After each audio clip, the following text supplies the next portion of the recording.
नमस्कार दोस्तों, स्वागत है आप सभी का इन खबर यूपी पर। जौनपुर से चुनाव लड़ रही पूर्व सांसद धनंजय सिंह की पत्नी श्रीकला का टिकट बसपा ने काटा या वापस किया गया। इसे लेकर धनंजय और बसपा के बीच वार पलटवार शुरू हो गया है। धनंजय सिंह ने दावा किया कि उन्होंने टिकट नहीं लौटाया, जबकि बसपा के कोऑर्डिनेटर घनश्याम खरवार ने साफ कहा कि धनंजय ने फोन करके श्रीकला के चुनाव नहीं लड़ पाने की बात कही। इसके बाद तो खरवार पर धनंजय सिंह बुरी तरह हमलावर हो गए।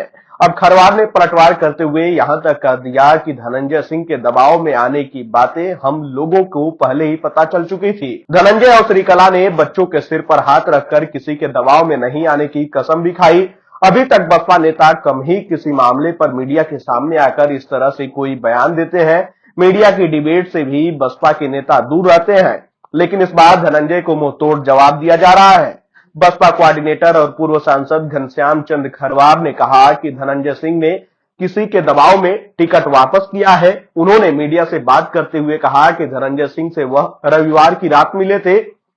उनके केंद्रीय कार्यालय का उद्घाटन किया गया। इस दौरान उन्होंने धनंजय सिंह से पूछा कि कहीं कोई शंका तो नहीं है, तो धनंजय सिंह और उनकी पत्नी ने अपने बच्चों के सिर पर हाथ रखकर कसम भी खाई थी कि श्रीकला ही चुनाव लड़ेंगी। वहीं खरवार ने कहा कि इसके कुछ देर बाद ही रात 11 बजे के करीब फोन कर धनंजय ने कहा कि उनकी पत्नी श्रीकला चुनाव नहीं लड़ पाएंगी, आप लोग कोई दूसरा प्रत्याशी तलाश लीजिए। इसके बाद ही बसपा ने रात में प्रत्याशी की तलाश की और अपने सांसद श्याम सिंह यादव को प्रत्याशी बनाने के लिए तैयार किया। उन्होंने अपनी बात को दोहराते हुए कहा कि बसपा ने श्रीकला का टिकट नहीं काटा।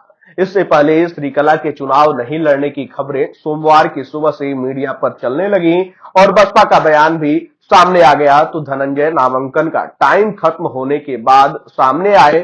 धनंजय ने दावा किया कि किसी के दबाव में नहीं, उन्होंने टिकट वापस नहीं किया है, वह किसी के सामने झुकने वाले नहीं है। यह भी कहा उन्होंने कि पहले भी बसपा सरकार में मायावती मुख्यमंत्री थी, तो वर्ष 2003 में उन पर मुकदमे दर्ज कर जेल भेजा गया।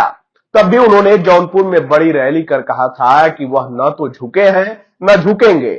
तब भी माफी मांगने की अफवाह उड़ाई गई थी। उन्होंने कहा कि न कभी माफी मांगी थी और न मांगेंगे।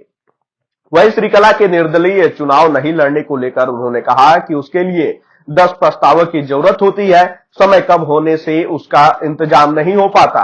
हालांकि उन्होंने यह दावा किया कि जौनपुर में उनके 4 लाख तक समर्थक है, ऐसे में 10 प्रस्तावक जुटाना भी बड़ी बात नहीं थी।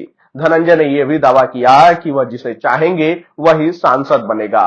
अब लोगों की नजर इस बात पर है कि धनंजय सिंह किसे चाहते हैं, आखिर वो किसे समर्थन करेंगे, क्योंकि जो जातिगत समीकरण है और जो राजनीतिक समीकरण है, अब धनंजय सिंह की पत्नी का टिकट कटने के बाद वो काफी कुछ कह रहा है और काफी कुछ जो है अब समीकरण में एकदम सटीक दिखने लगा है कि जो एक ठाकुर बिरादरी, यानी कि जिस तरीके से बीजेपी ने भी ठाकुर बिरादरी से प्रत्याशी दिया है और इधर बसपा से ठाकुर बिरादरी यानी कि धनंजय सिंह का भी एक जो है वर्चस्व है, लोगों के बीच पैठ है, एक पर्सनल वोट बैंक है और उसके बाद जो है जातिगत वोट भी इधर जाता, तो बीजेपी के लिए बड़ा नुकसानदायक था। लेकिन अब श्रीकला का टिकट कटने के बाद धनंजय सिंह किसको सांसद के रूप में देखना चाहते हैं, कहा तो यह भी जा रहा है कि पर्दे के पीछे से बड़ी डील हुई है।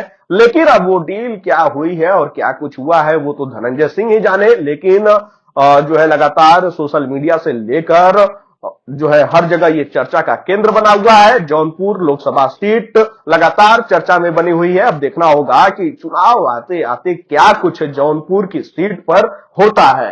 खैर, आपको क्या लगता है, क्या धनंजय सिंह की पत्नी ने किसी दबाव में टिकट वापस किया है या फिर बसपा ने उनका टिकट काटा है? आप अपनी राय कमेंट बॉक्स में हमें जरूर बताइएगा।